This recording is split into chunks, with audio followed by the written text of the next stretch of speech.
Hello everybody, Jade Hamilton here, and today I'm going to do a bit of a motley collection of tags.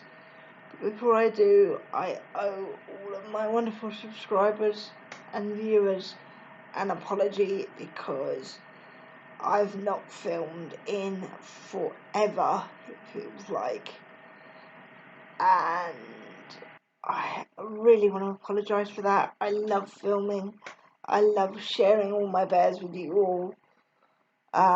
But this past few weeks has just been pure, unadulterated chaos. I've had problems with my wheelchair. I've had problems with my laptop. It's all gone Pete Tong, as they used to say where I grew up. So I apologise for that.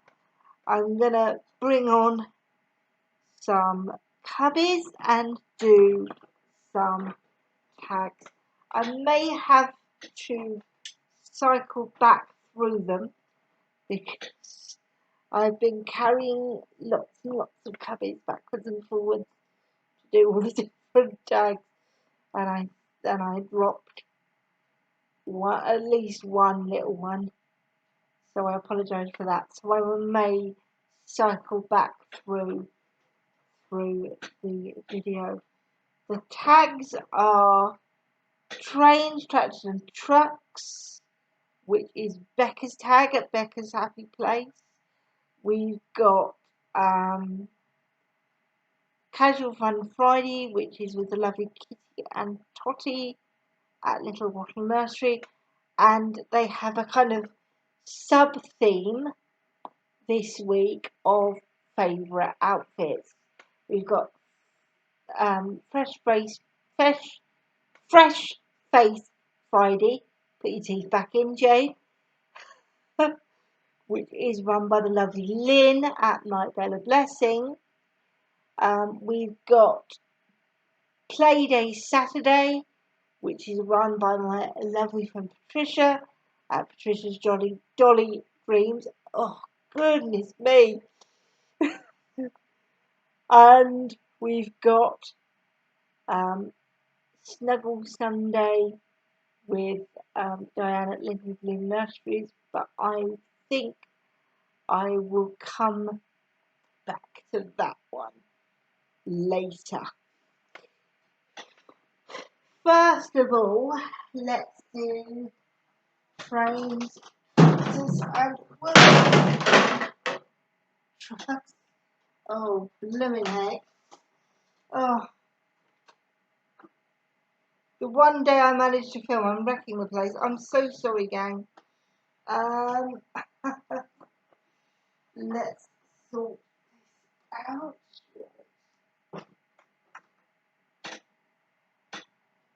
First of all, we've got gorgeous Jack here for trains, tractors and trucks, because as you guys know, Jack is my car fanatic, as befits a Hot Wheels bear. He is besotted with anything that's got wheels and an engine. Please don't worry, folks, that big bang was my rubbish bin. I caught it as I was turning round because I'm a dope. Please don't worry, it wasn't anything really bad, it was just my bin falling over. My apologies if I scared anybody. But yeah, Jack is in this gorgeous dungaree set, which is originally from M&S, but I got it from Vinted for £3. It's a 0 to 3 month size. It is gorgeous. It's lovely, sort of very pale sky blue, and on the front of it, it's got a big tractor, an old-fashioned tractor with no roof, and big wheels in this gorgeous kind of tie-dye British racing green, and it's got wheels to match. It's all appliqued on, and sitting on the bonnet of the tractor, what folks across the pond would call the hood, are two little chicks. Are they chicks or are they ducklings? They could be either. I can't really tell. I think they're chicks. But this is, as I say, this is M&S, and it's got a wonderful collared white shirt underneath it. It's gorgeous. It really suits Jack, and he loves it because it's got a tractor on it. And we like tractors, don't we? Yeah. Good boy. Love you. Oh, lots, lots, lots. Even though he's been a sulky boy this weekend, and all I've heard is, I want daddy. We're very much in a daddy's king phase at the moment. Which, to be fair, I was the same at his age, so what can I do? Like mother, like son, hey Jack? Yeah, you're just like your mum, aren't you? Love your dad, huh? Right, next on our list, we've got Fresh Face Friday, which is run by Kitty and Tossie at Little Nursery. Hang on. And this little girl I found on eBay recently. She's quite she's a little vintage, well, vintage-ish girl, because she is about 12 or 13 years old in terms of her sort of model, if you like. She is a cookie dough ice cream Build-A-Bear, and her name is Coco. Coco Sandrine. Because she just looks French to me. I don't know why. And because, as I say, she's a chocolate chip cookie dough bear, I decided to call her Coco, like Coco Chanel. And she has got on this gorgeous Primark outfit, which I love. I bought it from a lovely Scottish lady on Vinted. It's beautiful. It's a 3-piece set. It came all together. It's a lovely sort of cherry red jumper. Well, not a jumper, it's a cardi with red buttons down the front and a little vest with beautiful, which is cream, with a lovely ruched collar, and it's got little nosegay flowers, little wildflowers. So you've got lavender and you've got little red flowers too, with lovely green leaves against this gorgeous white background. And we've got knitted knickerbocker shorts, which are coming down a bit, little love. We don't want you showing everything off, do we? Oh dear, dear, dear. And underneath, if I show you her foot, she's got on these gorgeous white wellies, which I found on eBay for £2, I believe. I managed to get them for. They've got white spots on, sorry, they're white and they've got orange spots on them. And they've also got these beautiful red and orange and yellow pop art style flowers. And she is never out of them. It could be baking hot and Coco would still be in her wellies. Wouldn't you, baby? Huh? Yeah. Wellies are the best, aren't they? Coco is absolutely gorgeous. She's got these gorgeous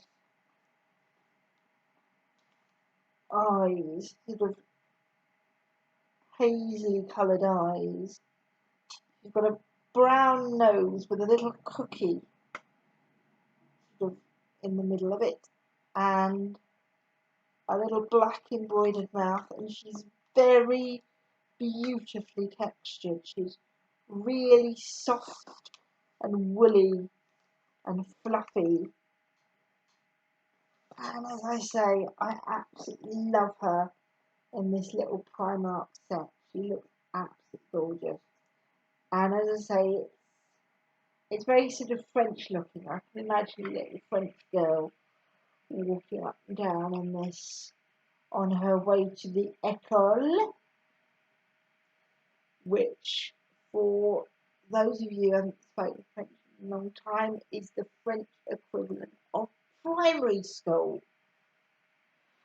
I think it's collège once you get past 11. But yeah, if you're going to primary school in France, it's école. So yes, I can imagine her striding along on her way to the école in her wellies. She is the most gorgeous little girl. I'm really loving these ice cream edition Build-A-Bears at the moment. I don't know why. I think it's just the sort of shape of them and the sort of uniqueness of them, and all the ones I've managed to find so far have been so lovely and soft, and they've got such wonderful expressions.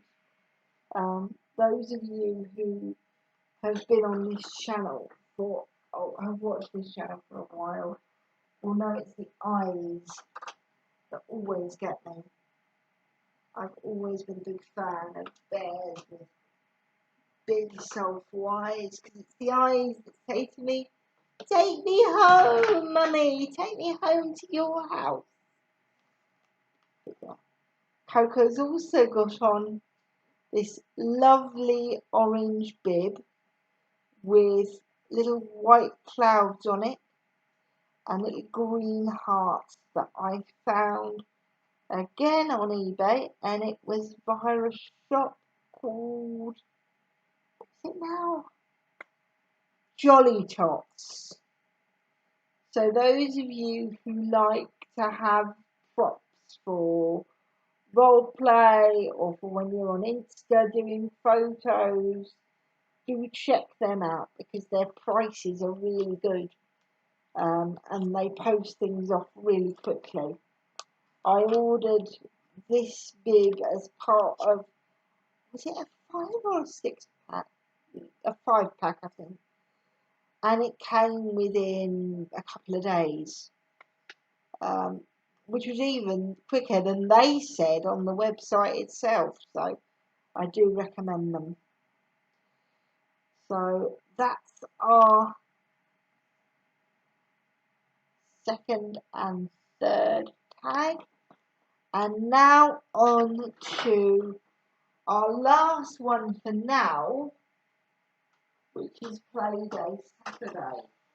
I was just watching Angelic Dolls and Bears' channel. Excuse me, going away from the camera to grab another little one. think there's going to be a lot of that today. I apologise for that.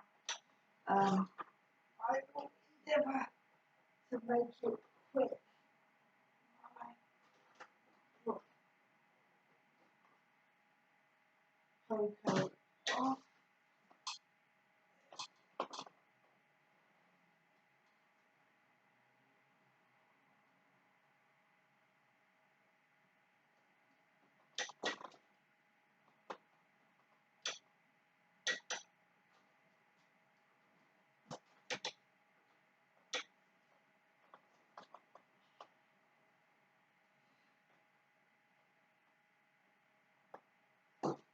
There we go. Now, for Playday Saturday, which is hosted by my wonderful friend Patricia at Patricia's Doll Dreams, we have Miss Eden, as I said, or as I meant to say, but I got sidetracked. I was watching Angelic Dolls and Bears' channel, and she was talking about her Eden, and I realised that I hadn't brought on my little Eden for a while, so I thought I'd bring her on to say hello to you. Hello, Eden. Will you say hi, darling? No, you've gone all shy. Have you gone all shy? Oh dear. She's gone all shy, folks. But she's got this gorgeous raspberry pink romper on. I think it's originally from Mothercare. It's a newborn size. And it's got lovely chevron striped sleeves. It's this gorgeous raspberry pink. It's got a t-shirt style collar in a deeper hot pink and little I think on most people they'd be sort of elbow length or about 3/4 length sleeves. And if I turn Eden around and very, very rudely show you her bottom, she has got on her behind the same chevron stripes. She's got a leopard skin, white and sort of very pale coral bib on. I'm absolutely in love with this little one.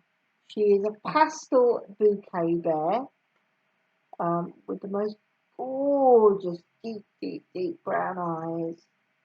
And she's covered all over in beautiful chiffon roses in jade green and purple and yellow and pink.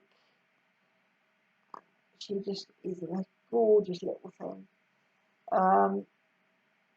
Yeah, she's here for Playday Saturday. And in that spirit, we will carry on with our story shortly, which is Love Aubrey by Suzanne Lafleur. As per all videos where I read, all copyright goes to Suzanne Lafleur and to her publisher, which is Puffin. I own absolutely nothing. Make yourself comfortable. Grab a hot drink if you've got one. Grab an extra blanket if you're chilly, or a fan if you're hot. Make yourself nice and comfortable, and I will get the story up and see you in a bit.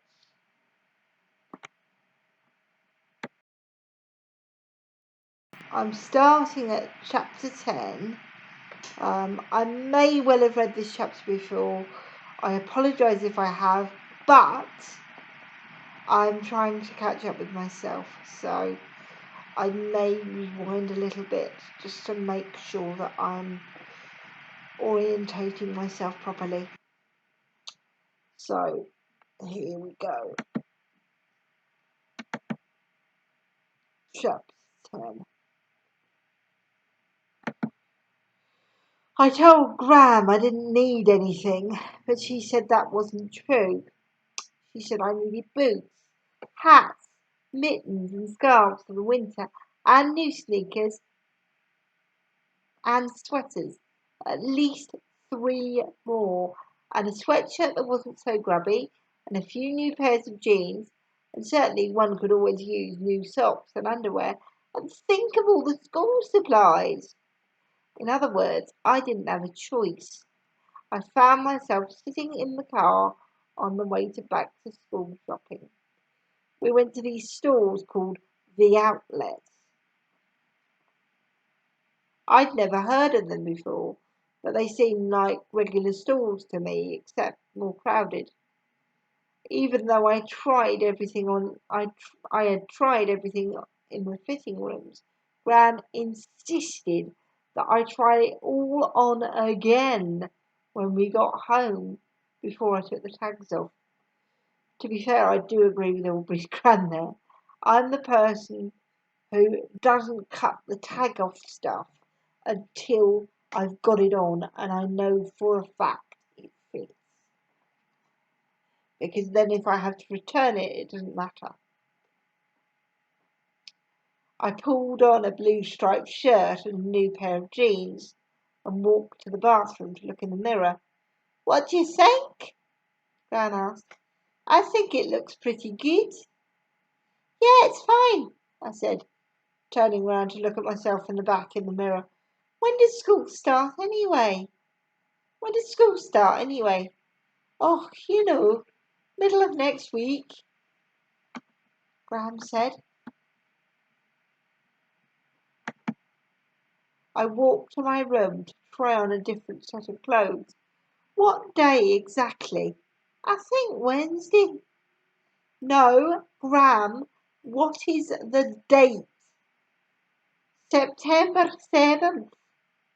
No, I said. I'm not doing anything on September 7th. I slammed the door, kicked aside my 300 bags of new things, and climbed into the bed, pulling the covers over me tight. From the other side of the door, Graham called, You can't seal that deal forever. You need to keep living. I turned my back to the door. Keep living, I thought. Just like Mum was doing. She'd sealed off everything outside her, so I could have one day. When Gran hadn't come back in a few hours, I had the feeling I'd lost the argument. We would see when the day came. Maybe I just wouldn't get on the school bus. Maybe I just wouldn't get out of bed. I didn't want to see my new school things. I shoved them into the closet and pushed the door shut. I teased Sammy while I fed him. I rolled his food pellet between my thumb and index finger. You could see it. He waggled his tail and directed his bulgy eyes at me. He jumped then, right out of his bowl and into my hand. I screamed. I was going to drop him, and he'd be squirming and dying on the floor. But he slipped off my skin and back into the bowl with a splunk. The food fell back in with him and he gulped it up. I stood watching, my heart wishing to beat normally again. 2 days before school started, someone knocked on the screen door. It was Bridget, wearing a backpack. Let's disappear, Bridget said. Disappear? Disappear. What do you mean? I mean, let's go off for the day. Where? In the woods. She opened her backpack and showed me a bundle of peanut butter sandwiches. Will your mum worry? Nah. She made us the sandwiches for a picnic. He thought it might be fun. Bridget's mum, knowing about the whole thing, made it all right. Hang on a minute, I said. I ran upstairs and grabbed an envelope off my desk. I ran back downstairs. I yelled, "See you, Gran! I'm with Bridget!" I stepped onto the porch and closed the door behind me. Let's go. Bridget and I set off into the woods, past the scar tree. Bridget seemed to know where she was going. We followed a wide, well-worn path. It started to climb up a bit. Bridget grasped my hand to tug me along. Aubrey, who's Jilly? What? I asked. Who's Jilly? It says Jilly on your envelope. Jilly is, well, it sounds silly. You can tell me. Savannah had an imaginary friend named Jilly. And you write to her? And you write to her? She's not, real. I know. I don't know what it is. I just started doing it when I moved here. Why? I don't know. To have something from before? I think things and put them in the letter. And then I just send it away. Oh, okay. Kept walking. Does it help? What? Does it help writing the letter? I shrugged. I don't know. Are you going to laugh at me? You can laugh. Bridget shifted her fingers around mine to hold tighter. No, she said, without a hint of a giggle. I'm not going to laugh. With my other hand, I held on to Jilly's letter. After a little while, I asked, "Why did you want to run away today? Huh? Did something bad happen?" No. Nothing. No. We're not really running away. It's pretend. Mum knows where we are. Yeah, I know. It's just no one runs away without a reason. There has to be some kind of reason. Baby Savannah has finally fallen asleep for her nap. Can we play now? I whispered to Mum. Sure, you hide. I'll count. Mum covers her eyes, turns towards the wall, and loudly but slowly begins to count. 1, 2. On 3, sure that she's counting, I run to the living room and crouch beside the couch, shutting my eyes tight. With my eyes closed, I'm invisible. The counting stops at 10. I hold my breath and wait. And wait. There you are, Aubrey. I squeal and she scoops me next to her, squirming her fingers against my tummy. You know, I can still see you if you have your eyes closed. You hide now, I say. Count, Mum says. I cover my eyes. 1, 2, 3. After 10, I open my eyes and look around. The living room looks empty. I check behind the couch. I check in the coat closet. She isn't there. Mama! Mama! I call softly. I peek around the dining room door. She's not behind it. I look in the kitchen's lower cabinets. She's not in them. I wonder, starting to feel panicked. Where is she? I open the hall linen closet by the bathroom. There are just sheets and towels. I pull back the shower curtain. No Mama. I may cry, but this is a game after all, so I keep looking. I open the door to Mum and Dad's room. There's a lump under the covers in the bed, waiting. I yell as I jump onto it. Aubrey, she says, laughing but with hints of scolding in her voice. Remember, Savannah. Think of your sister. I snuggle against her. How about we sleep too, while Savannah sleeps? She asks. I've given up naps, and that sounds boring. But Mum sounds so tired.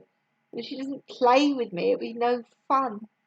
Okay, Mama, we'll wait for Savannah, I say, and close my eyes. I think for a minute. Mum, you were playing, right? You weren't sneaking to have a nap. Mum pushes her up, peeks her eyes open at me and smiles. I knew you would come find me. Soon we heard the wet rush of moving water. There's a river up here, I asked. It's below us, Bridget said. We had to climb on steep rocks to see it, but she was right. On the other side of the rocks was a pleasant tumble of water. Bridget watched as I took my envelope for Jilly, and found a way to climb down over the rocks. I leaned over the river and placed the letter between two rocks, then climbed back up. Bridget and I watched until Jilly's letter got swept away. Bridget opened her backpack and took out sandwiches and water bottles. After lunch, we sat quietly watching the water. I drew my knees up and rested my head on them. After some time, I said, I need to find my mother. Bridget did most of the talking on the way down. She tugged my hand again until I let go.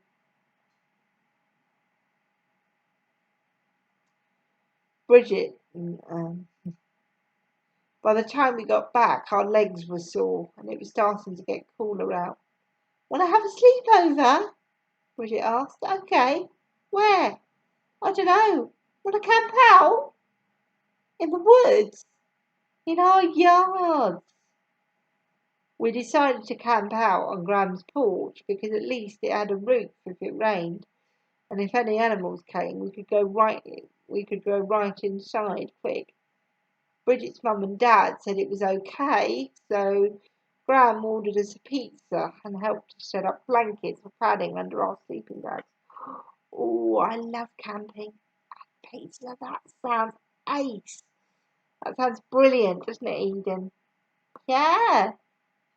Shall we do something like that one day? Yeah. Do you think that'd be cool? Right. So Graham ordered us a pizza and helped us set up blankets for padding under our sleeping bags. We watched the sky turn colours and become night. We watched the stars and fireflies come out. Graham came out to say good night. She added, I'll leave the light on to shine through the window so it won't be so dark. You girls sleep well, and by all means call for me if you need it. And by all means call for me if you need anything. Bridget and I chorused good night.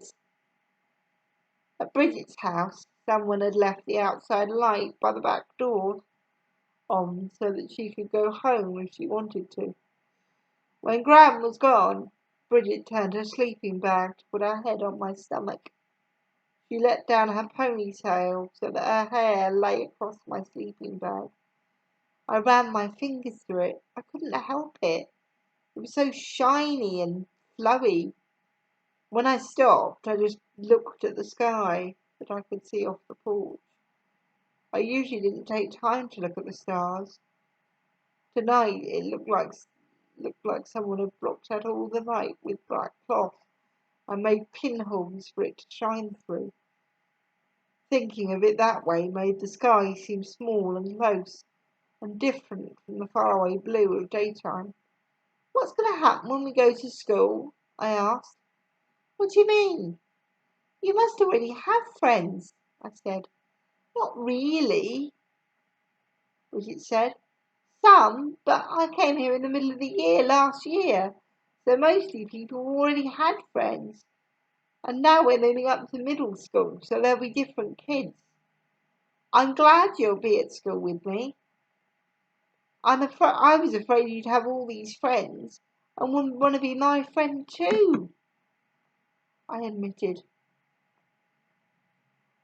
"You know," Bridget giggled, "I was afraid you'd make all these new friends and not want to be friends with me."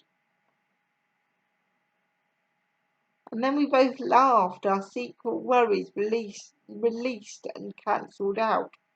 It felt good to have Bridget there, to feel her against me. I wished to stay just like this forever, in the nice parts of summer we'd shared, playing and now looking at the stars. Dear Jilly, I hadn't been really helping anyone look for Mum. She's the mum. It's supposed to be her job to keep track of me, right?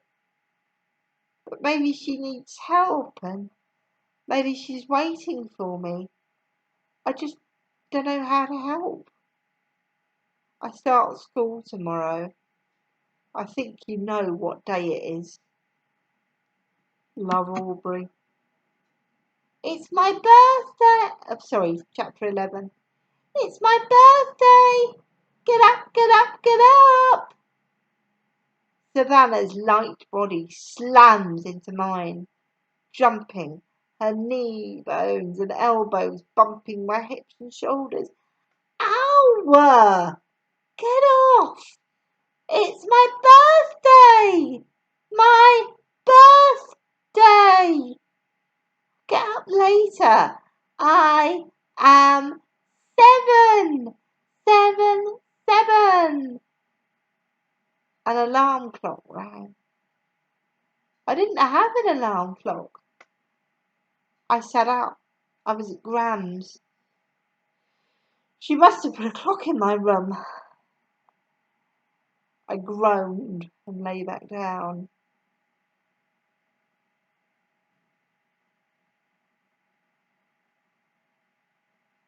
Gram burst into my room, ran for the alarm, and clicked it off. "Didn't you hear the alarm?"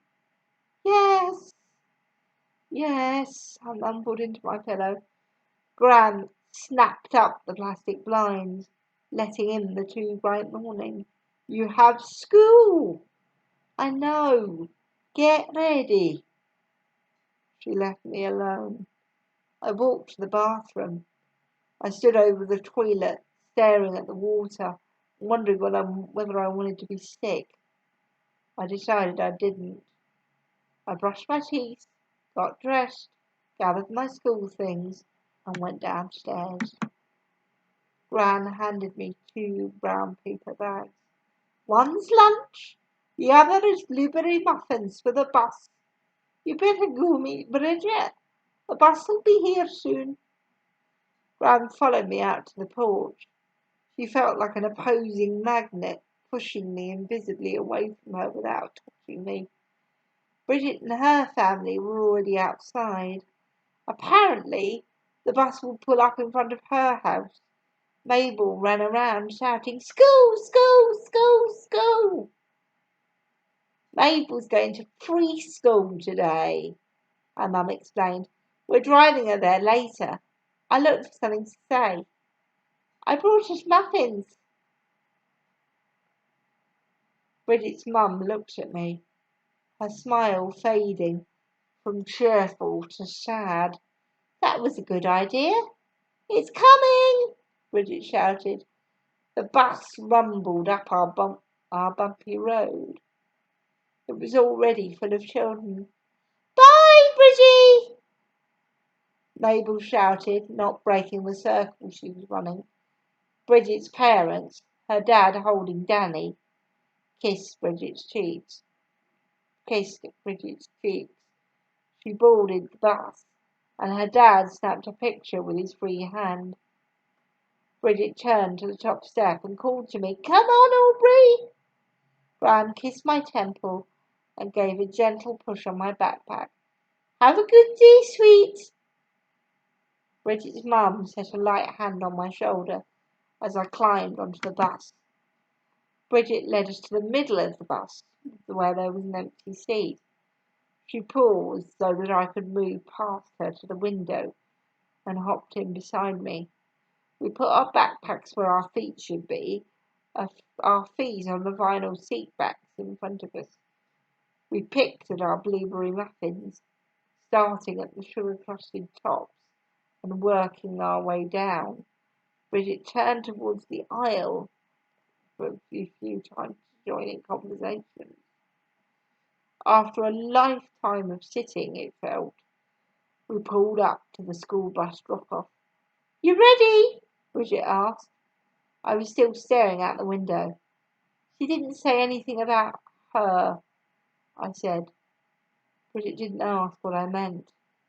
She looked at me and patted my bare knee. "Come on!"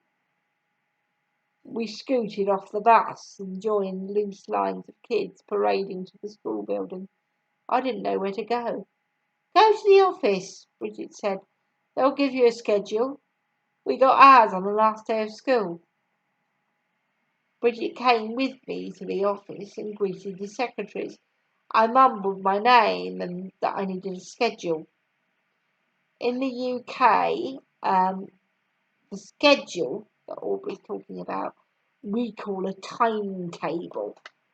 And if you're starting secondary school, which being sort of 12, Aubrey probably would be 11 because you start secondary school at 11, 12. Usually the first lesson of the day when you start secondary school is either being given a timetable or making one of your own. I know we certainly had to do that. I don't think we did it in year 7, but I think we certainly did it in years 10 and 11, which is right at the end of secondary school. Bridget came to the office and greeted the secretaries. I mumbled my name and that I needed a schedule. One of the ladies behind the front desk handed one to me, then looked down at my name on the paper again, snapped her gum, and sifted through a pile of papers. "This is for you too." She passed me a folded pink note. "Oh, thanks," I said. I opened the note. "I have an appointment with Amy Carlisle tomorrow," I said. "Who's that?" Guidance counsellor," the secretary answered, not looking up. "Goody." Bridget and I left the office. I focused on what I needed to do. I scanned the schedule. Homeroom, language arts, Ms. Engelhardt, room 230. Again, homeroom in the UK, we call that either tutor group, sometimes just tutor, or form room. So poor Aubrey's going to find a form room in this huge, what sounds like this massive, great maze of a school building. "Where are you?" I asked Bridget. She pulled her schedule out. "Maths, Mr. Holt, room 120. I stared down the hall, seeing lockers and wondering if we would hear about getting our lockers in the homeroom. I hadn't had a locker before. We passed rooms. 118, 119, 120. "That's me," Bridget said. I guess I'll see you at lunch," she said. "Bye." Bridget went into the classroom and left me standing alone in the hallway. I mean, I wasn't alone. There were tons of kids running around, but I didn't know them, so I was alone. I followed a few kids upstairs and found room 230. I didn't talk to anybody and just slid into a desk attached to a chair. I took my ponytail out for something to do, but also so that my hair would fall over my scarf. That way, it would be the first thing everyone saw when they met me. Most of the kids in the room were leaning against the desks, talking to each other. I could tell the leaning had something to do with showing they were cool. A lot of the girls had loose hair hanging in their faces. I was pretty sure they didn't have scars to hide too. Even some of the boys had long hair. One boy was running around the room, kind of acting like a little kid. He grabbed a hat off someone's head, an invitation for a chase. The other kid just grabbed the hat back the next time the boy ran past. One of the girls shook her head as she watched him, sighing. Marcus. The bell rang and the teacher came in, Ms. Engelhardt. Sit down, everyone. She nodded to the boy called Marcus to stop running. Some people groaned as they realized they were sitting in the front of the room. Ms. Engelhardt went through the homeroom business first. She called the roll, we call that the register, assigned locker numbers, took lunch registrations, made announcements. Then she switched to language arts business and handed out textbooks. You won't need these tonight, she said.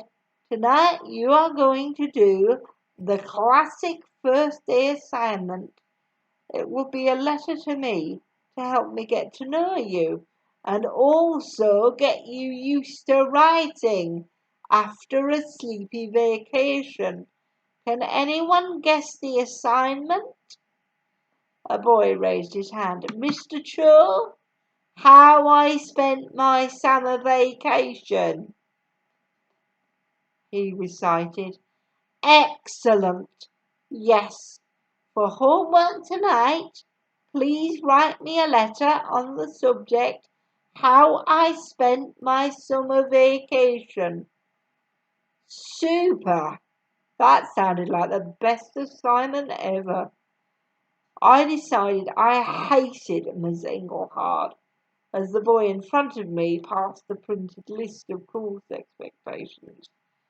Dear Ms. Engelhardt, I spent my summer vacation wondering where my mother is. My mother, Dad, Savannah. I hadn't thought of her, not since I got off the bus. I hadn't been thinking of my sister on her birthday, but of other things that didn't matter. I hated myself a little too.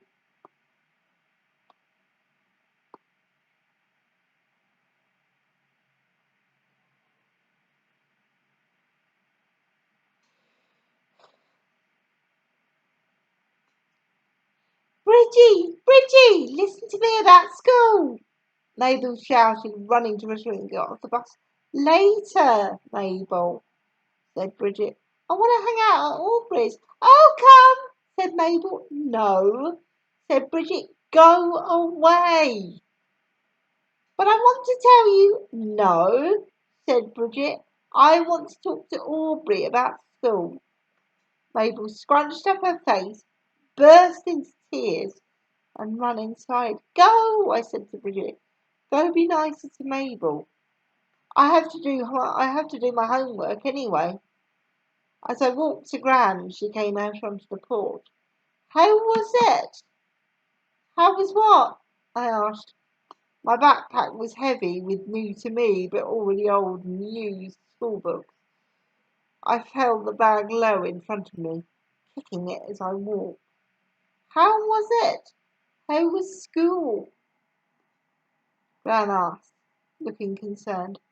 School stinks. Gran sighed and followed me up the steps in the kitchen. She fixed a snack of crackers and cheese. Your favourite?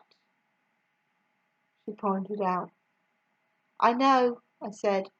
I consented to the snack idea and sat down, immediately feeling better as my teeth slid slowly through the soft orange cheese and then broke the cracker with a quick snap.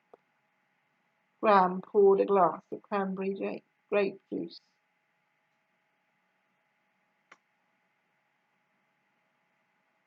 Lunch was okay. Yeah, it was fine. Did you sit with Bridget? Yes. Graham sat down with her own glass of juice. No. Why does school stink? Homework, I said. Homework is normal.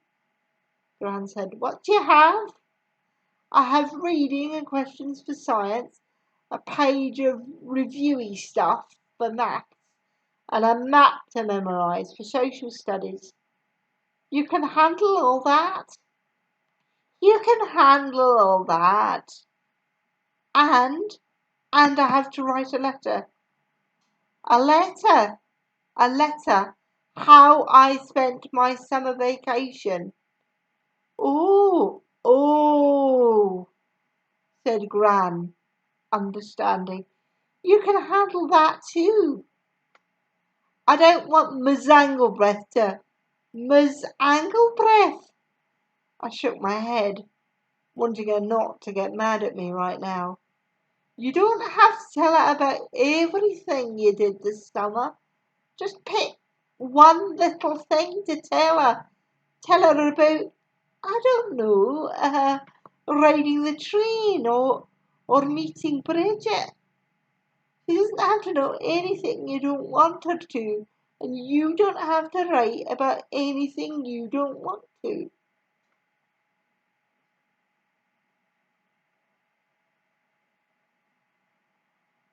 Just like you aren't talking about her today. I thought, Gran? What, sweetie?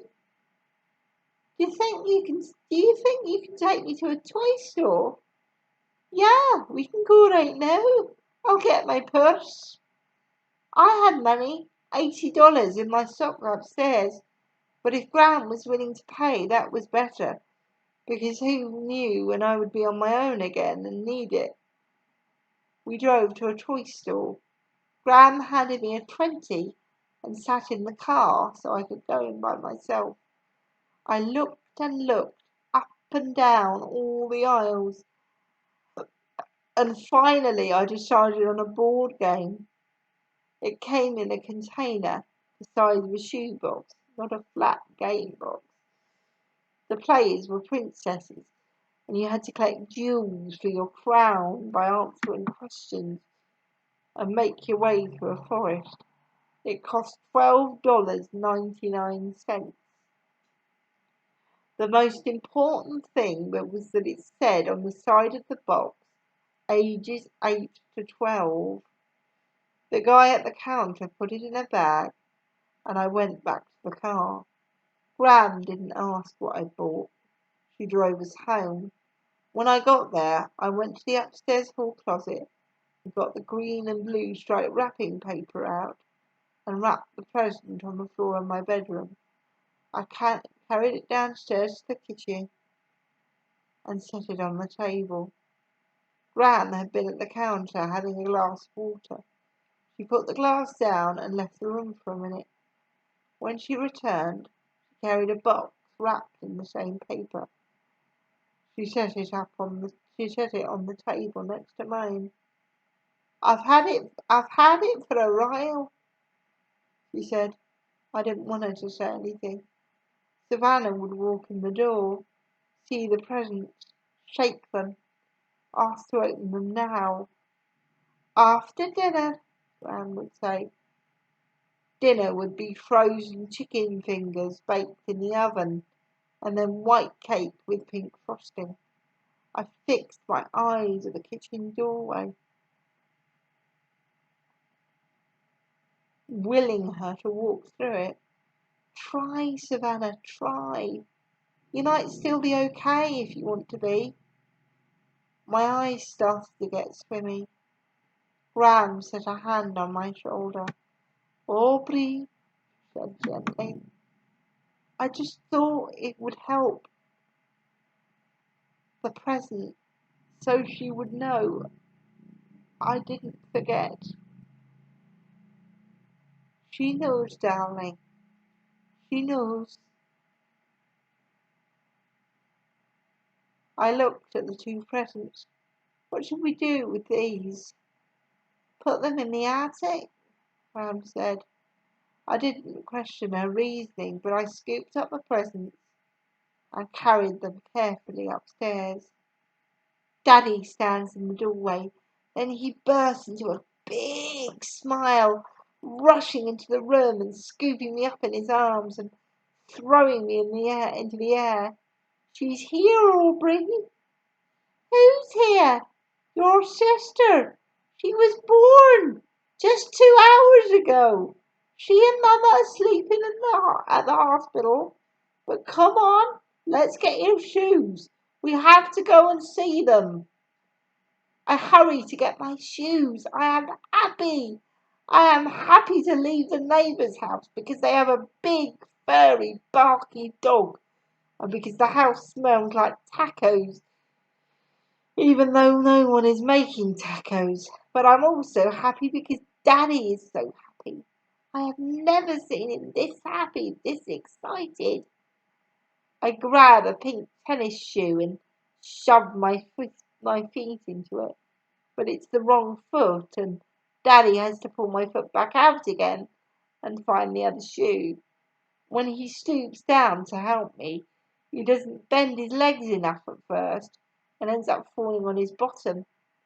We look at each other and start laughing. I jump on him, knocking him down the rest of the way. He kisses my cheek and sets me back upright. Hurry, he reminds me, you must get to the hospital. You must meet your sister. We drive to the hospital. It's big and scary. There's a hallway, with a big window looking on a room full of babies. Older brothers and sisters gather with their daddies and aunties and uncles, peering through the glass. Daddy holds me up to stand on the windowsill. There she is, he points, right in front of us. See her? In the pink blanket with the white stripe? That's your sister. That's Savannah. Dear Ms. Engelhart, this summer I grew tomatoes. I didn't plant them myself, they were there already, but they were a little sick, yellow and droopy and dry. I watered them every day after that and pulled out the weeds from the dirt. It was hard work and I didn't always like it. By the end of the summer there were tomatoes, lots of them. Some were tiny and sour tasting, but some were big and red and juicy. When you sliced them, they weren't like slices from the grocery store tomatoes with a hard centre. They were all shaped differently inside, with lots of squiggly, seedy compartments. Some tomatoes were not red, but were orange or yellow. There were more tomatoes than we knew what to do with. We ate tomato sandwiches for breakfast, lunch and dinner. We ate tomatoes plain, like apples. We gave baskets of them to our neighbours. Gram stewed some and sealed them in jars to cook with later. We made pasta sauce. We made veggie stew. Ooh, that sounds yum. I wondered if there were actually too many tomatoes. I also wondered sometimes if I even wanted tomatoes at all, because maybe I wanted something else like a kiwi or bananas. That was my summer vacation. Love, Aubrey.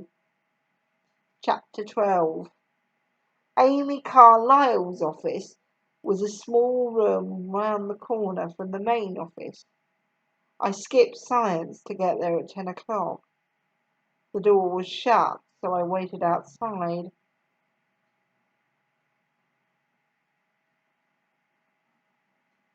A few kids walked by, but I kept my eyes down. The door finally opened. My Marcus came out, smiling. Hey, Aubrey. Hey, Audrey, he said, trying to slap a load fired on my hand. He missed and hit my lower arm instead. Oops, sorry. I didn't correct him on my name as he shoved a handful of M&Ms into his mouth. I went inside the office.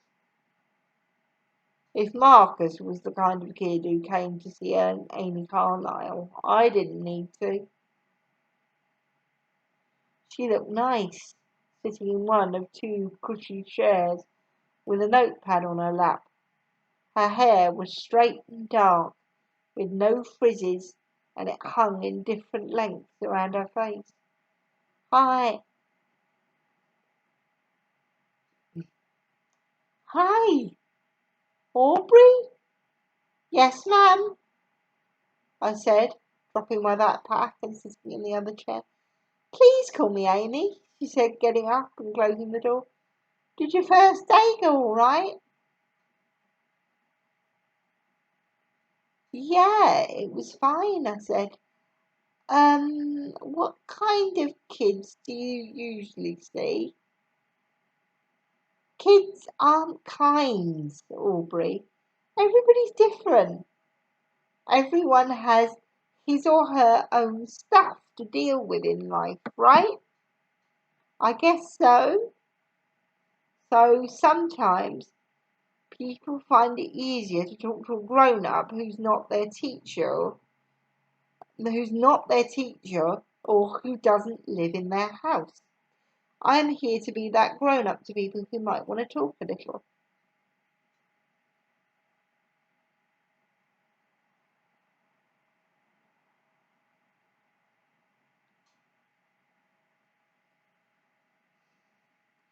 So that's what we'll do. Talk, if you want to. So you know about me? A little. We don't have to talk about anything. We don't want to. You don't want to. I kept my mouth shut to show this if that was the case. I didn't want to talk about anything. Maybe Amy got that a lot because she continued lightly, cheerfully. So you live with your grandmother? Yes. Do you like to spend time together? I hadn't thought of it like that. Not since I came to live with her anyway. I mean, we used to, I said. Now it seems a little more business. What do you mean? She's always cooking and cleaning and stuff and, worrying.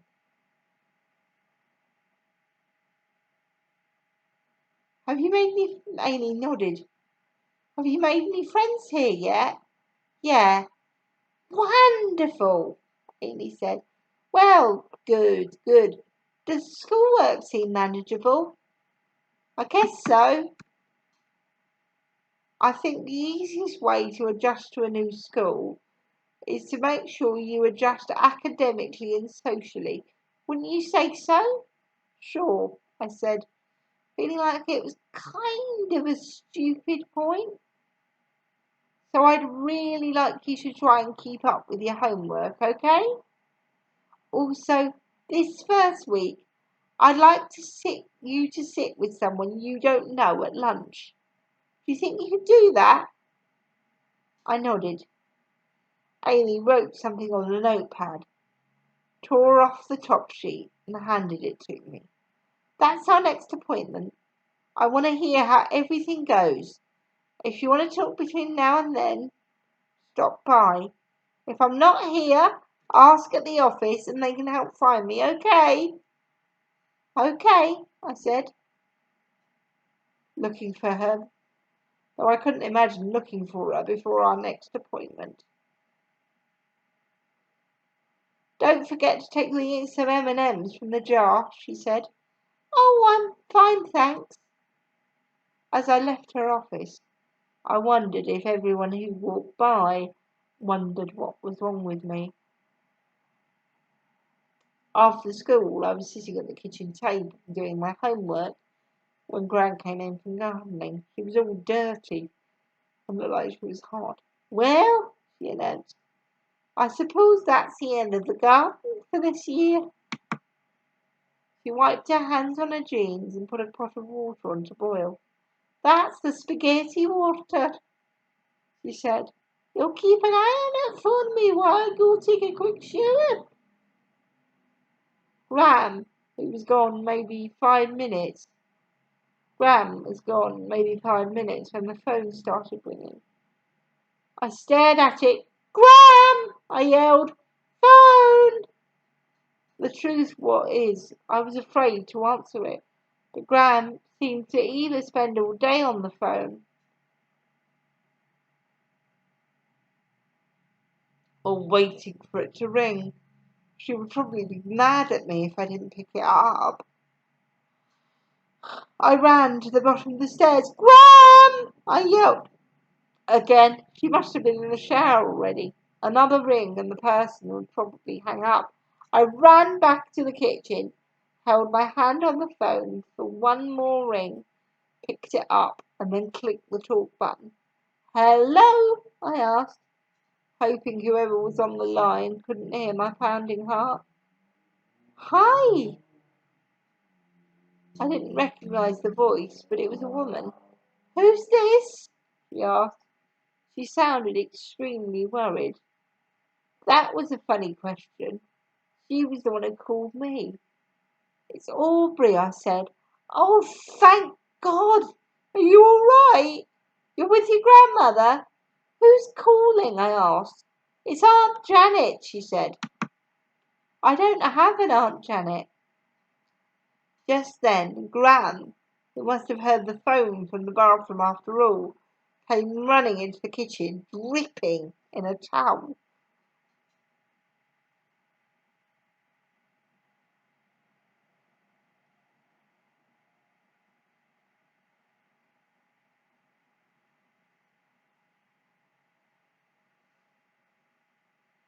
I sat down at the kitchen. She grabbed the phone before I could say anything else. I sat down at the kitchen table. At first, Gran just said simple things like her name and yes and no,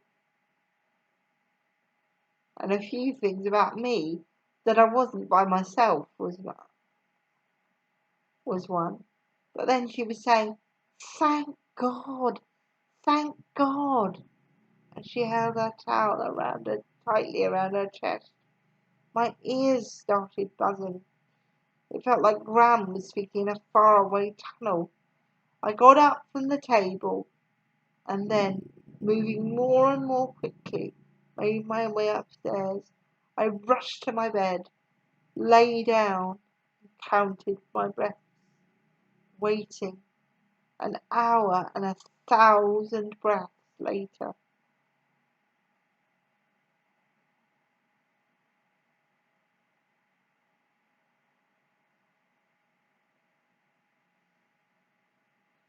Gran came into my room, looking less wet but still wearing a towel. Her grey curls were limp around her face. I know where she is, she said. Her voice sounded happy but extremely tired at the same time. That's nice, I said. It must be at least some relief to you. Her voice went up at the end. Not really, I said. Don't you want to hear where she is? Don't you want to know how she got there? Nope. Who's Aunt Janet? Aunt Janet was a friend of your mum's from college. She says you met her when you were little. When you were little? You don't remember? Nope. Your mum's with her. Where? Colorado. Colorado? It's where Janet lives. None of this news made any sense to me.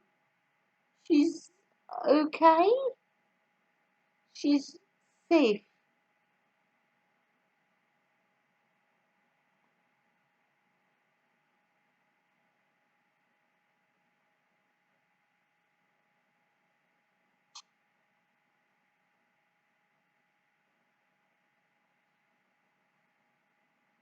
I don't understand, I said.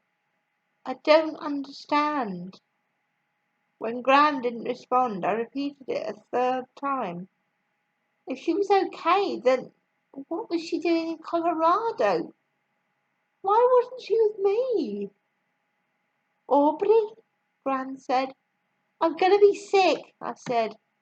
I leaned over the side of the bed. Gran looked alarmed. Duckling, darling. Gran hurried over and lifted my head. She held me against her towel chest. Take deep breaths. Everything's okay now. There's no need to be sick. She waited until my breathing had returned to normal, then said, I'm going to go get dressed. We'll talk then, okay? I sat back against the headboard, feeling my forehead start to sweat. Gran came back in a few minutes, dressed and with combed hair. She sat down on the bed and took my hand. Your mother went for a very long drive. Gran started slowly. We don't think she really had a plan. We don't think that she really had a plan. She stayed at motels mostly or campgrounds where it was okay to park a car for the night. It seemed like she was entirely alone until she ended up staying at a friend's house in Colorado. Aunt Janet? Yes, Janet and your mother hadn't talked in a really long time, so she didn't know about anything that had happened recently. So when your mother got there, she was acting as if everything was fine, saying she was just off on a girl's adventure. When Janet asked her how everything was and how you girls were, your mother said you were fine. Janet invited her to stay for a little while. But after, but after just a few days, Janet could tell that something was wrong. Your mum would sleep through the whole day. She didn't sleep peacefully. She kept calling out. When your mother wouldn't call home, Janet felt that something was really, really wrong. Gran paused to check out where I was taking everything.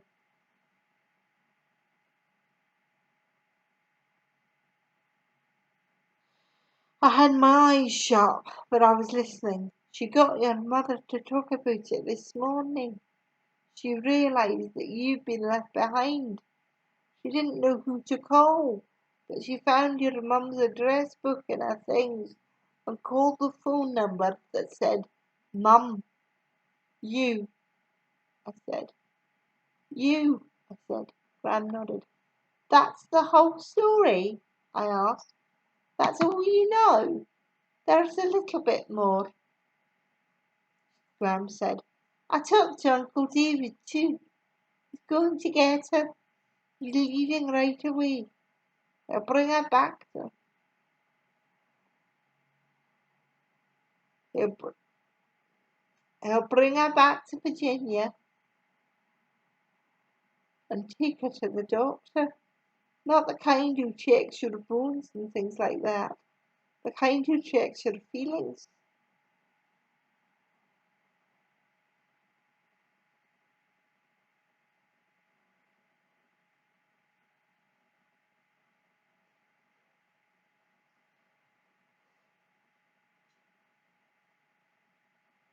I know what kind, I said. Gran was very quiet for a few minutes. Then she suggested I could get that spaghetti roster started again. I shook my head. I'm not hungry.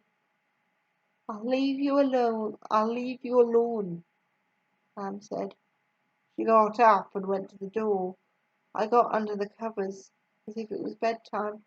Gram, you know? Gram paused in the doorway and turned. Do I know what, sweetie? Did she call for me at all? You know, when she was sleeping. I'm sure she did, Gram said.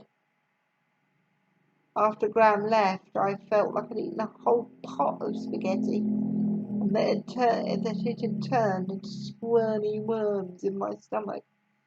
You look like you didn't sleep at all, Bridget said to me on the bus the next morning. Your eyes are all red and puffy. She went bloodshot. I rubbed them. I hadn't slept much, but I think around 3 or 4 in the morning, knowing I had a plan, I fell asleep for a little while. While I was asleep, I dreamed about Mama and riding in a car out somewhere dusty to meet her. I couldn't tell in the dream who was driving the car. Then I would wake up, and when I shut my eyes, the dream would start again. My mum turned up, I said. She's in Colorado, but my uncle's bringing her back to Virginia.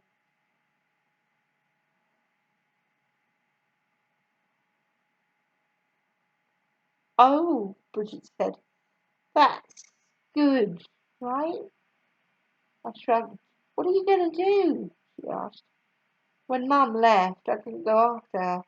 I didn't know where she was. Now I did.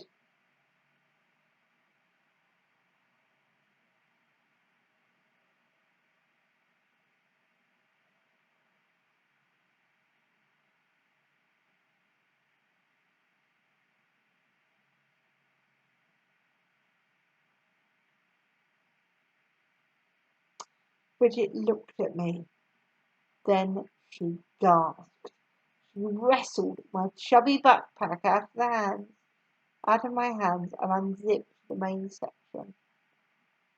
Aubrey, she cried.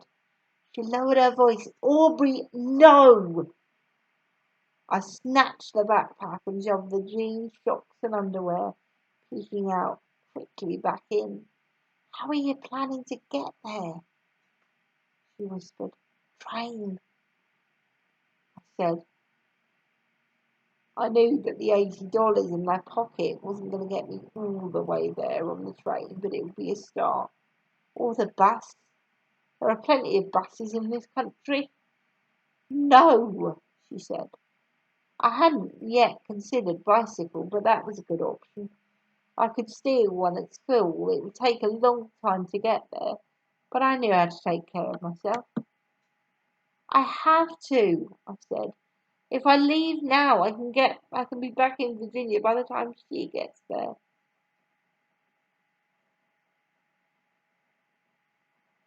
No. The bus pulled into the school parking lot. Kids started getting off. I stood up, and Bridget followed closely. When we got off the bus, she said, Aubrey, it's okay. Nothing's okay. She's safe and you're safe.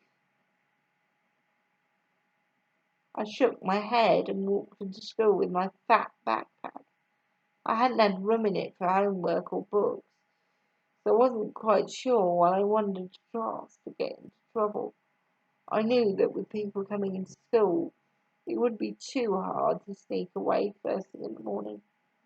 When I said I didn't have my homework, Ms. Engelhardt said to bring it tomorrow. My maths and science teachers said the same thing. Well, it didn't matter because I wouldn't be there tomorrow.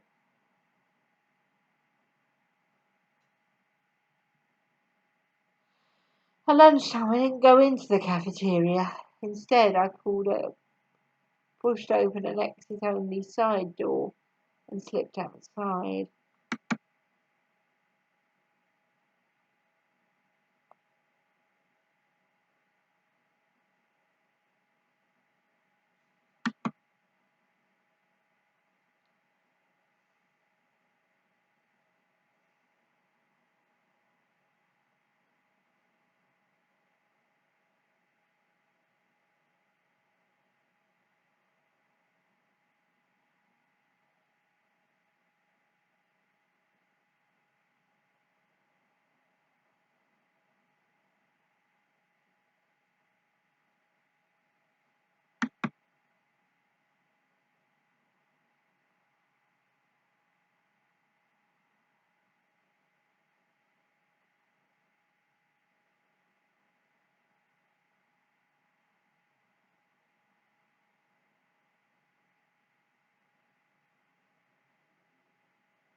Here we go.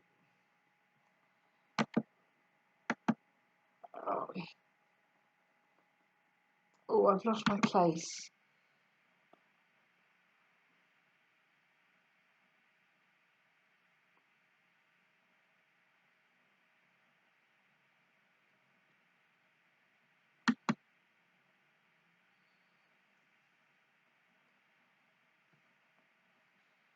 Lunchtime. I went to the bike racks and started looking for an unchained bike. That could get me at least as far as the train station if I remembered how to get there. Aubrey, a voice said. I turned around. It was Amy. Great. What are you doing out here with your backpack? You aren't heading home. No, I answered.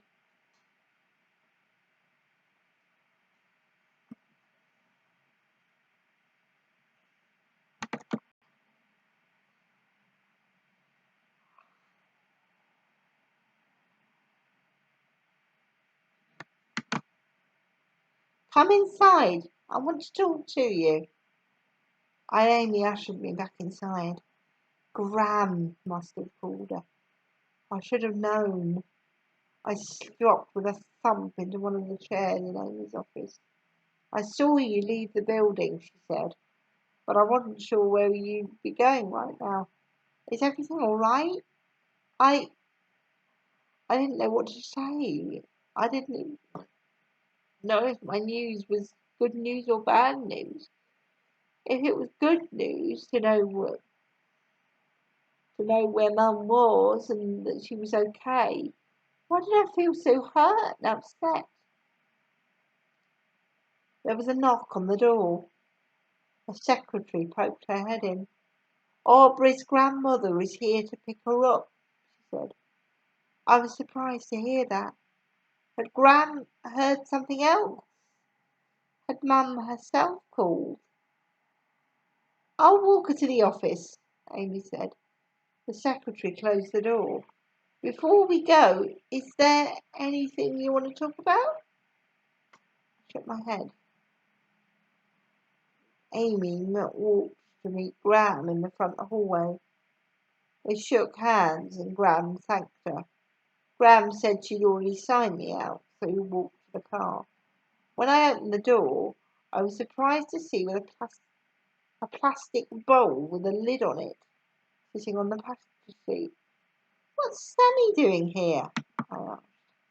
He didn't like thinking he'd been left behind, she said, so I told him we could catch up with you.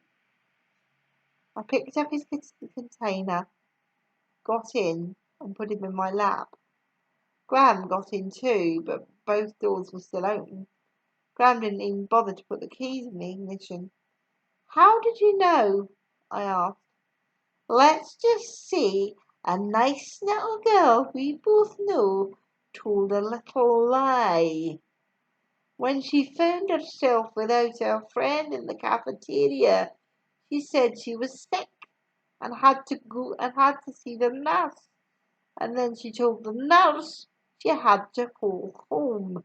Then she told her mother to go next door and tell me that I had to come to school right away because Aubrey was going to run away. Bridget? Who else?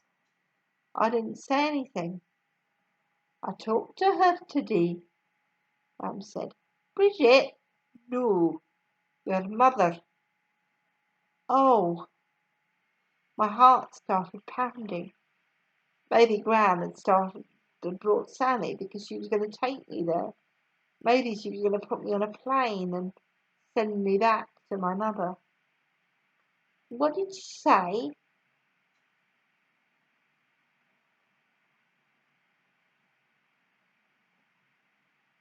Just that she was sorry. Just that she was sorry. Over and over. She is sorry. Sorry for what? For leaving. For leaving. That wasn't what I wanted to hear she was sorry for. I thought maybe if I could just get back to her, You could see how wrong she'd been and how much she loved me. I was thinking, Graham started slowly, that maybe you would like to talk to her. There was utter stillness in the car, just a slow blup blup from Sammy and the flutter of his fins. I nodded. You would? Very much, I whispered. You're sure? Yes. We shut the car doors and drove slowly home. Only when we got into the kitchen did I realise it was such a cloudy day.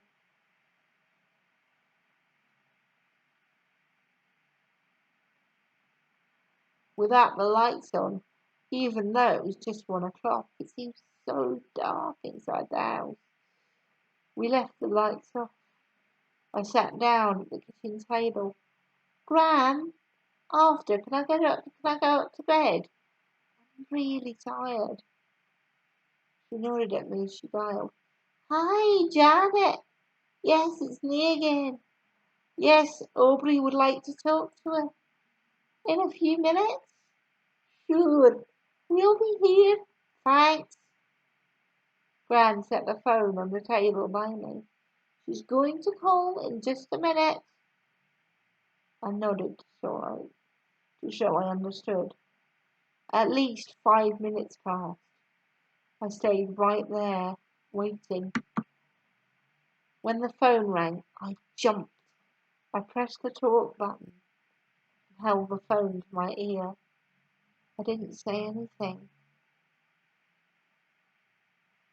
Aubrey?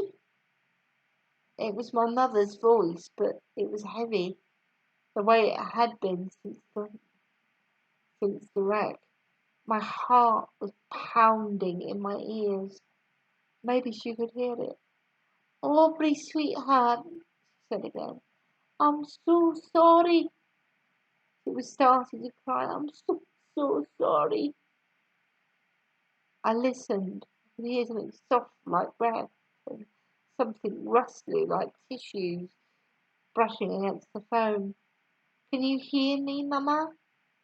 Can you hear what I'm asking you? Clinging to the phone, I listened for the answer, not an answer that she was not giving.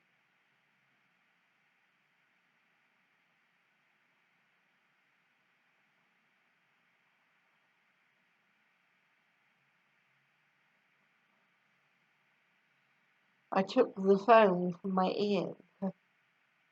I didn't know how long it was. 2 minutes? 10? 20? I took the phone from my ear. It gave a small beep as I clicked the hang up button. I set the phone down on the table. When I heard my own gasping breaths, I realised that I was starting to cry too. Then Graham's arms were around me. Come on, she was saying gently. She held me, then made me stand up to go upstairs.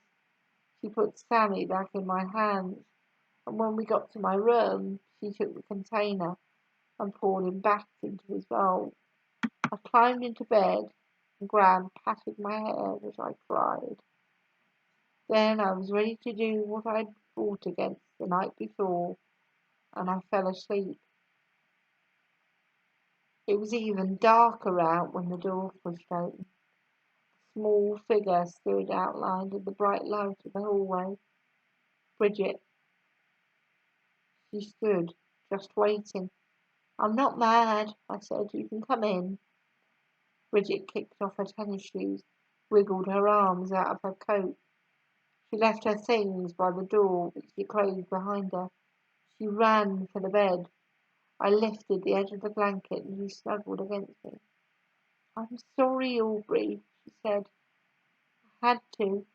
I know, I said. She rested her head on my chest. My fingers found their way into her hair. After a few minutes, I said, if I'd gone all that way, still wouldn't know. Wouldn't know what, but I couldn't say. Eventually the question faded into the dark quiet of the afternoon. Bridget fell asleep first. "Where do you want to sit today?" Bridget asked. We stood at the edge of the cafeteria. Bridget with her tray of school lunch, me with my brown bag. Searching for a seat in the cafeteria wasn't fun, but usually we could find a table where we could sit by ourselves. I thought guiltily of what Amy had asked me to do. I was going to see her the next day and would have to tell her that I didn't manage to have lunch with anyone new. That was when I noticed Marcus sitting by himself, drumming his plastic fork on his lunch tray.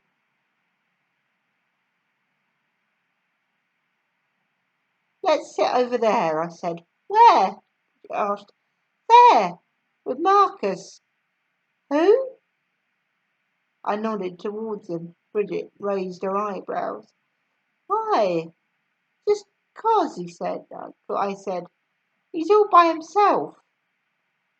Really, I didn't know whether I wanted to do what Amy had said, but it was possible Marcus had to do things for Amy too, and so, of all the people in the crowded cafeteria, he seemed like the most comfortable choice. "Okay," Bridget said. I led my way over to the table. "Hi," he looked at me carefully. "Aubrey." I nodded to show he got it right. "Can we sit?" "Welcome, welcome," Marcus said in an extremely loud voice. Bridget raised her eyebrows again, but put her tray on the table and sat down. "What's that eating puppet?" "Marcus sounds a bit like your brother." "Which one?" "He sounds a bit like Jack, do you think?" "Yes, I think you're right. I think he can be a bit of a pickle sometimes, Marcus, but I think his heart's in the right place. Don't you? I just don't think he necessarily thinks about what he does before he does it." "Yeah, I think you're right."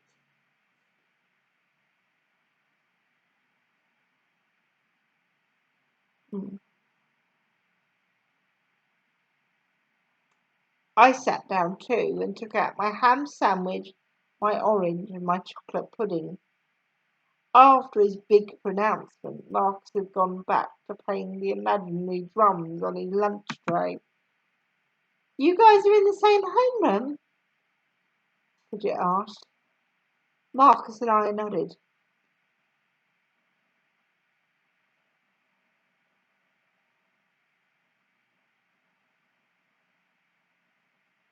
No one said anything for a few minutes after that. A girl came by. She was running. She was going from table to table with a box. "Hi, I'm Tia Fergus, and I'm running for class office. Excuse me. Do you guys want badges?" Marcus shrugged, and Bridget said, "Thanks, that's great." She took a badge and pinned it onto her shirt. "Where do you stand on the issues?" I asked. "What issues?" Tia asked, confused. On the inside, I laughed, but I kept my face straight. "Sure, we'll take some badges." Tia didn't smile as she put two more badges on the table. Remember to vote next Tuesday." After Tia left, I let my badge just sit on the table, but Marcus picked his up and started flipping it around. Then he opened the pin clasp and looked at the pin. "Want to see something?" he asked. "Okay," said Bridget. Marcus took his unopened can of orange soda. He set it on its side and rolled it to me. I didn't understand what he was up to, but I rolled it back. Then Marcus picked up the can and shook it. After a good minute of shaking it, he set it back down on its side on the table. He took the pin pressed it into the side of the can, then pulled it back out.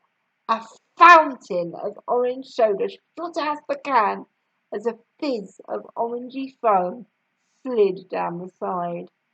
Bridget and I laughed, and Marcus smiled a big, goofy grin. The lunchroom aide rushed over. The aide was a male teacher who did not seem to think anything about the situation. It was funny, even though Bridget and I were still laughing. He asked Marcus, "Do you think puncturing a can of soda is funny or safe?" Marcus, still grinning, shook his head and saluted us as we led to the office. "Well," said Bridget, opening my pudding and taking a bite with her own spoon, "that was definitely the best lunch so far." I had to agree.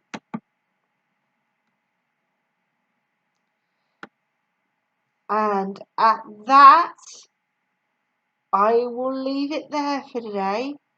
Do check out Becca's channel, Lynn's channel, Patricia's channel, and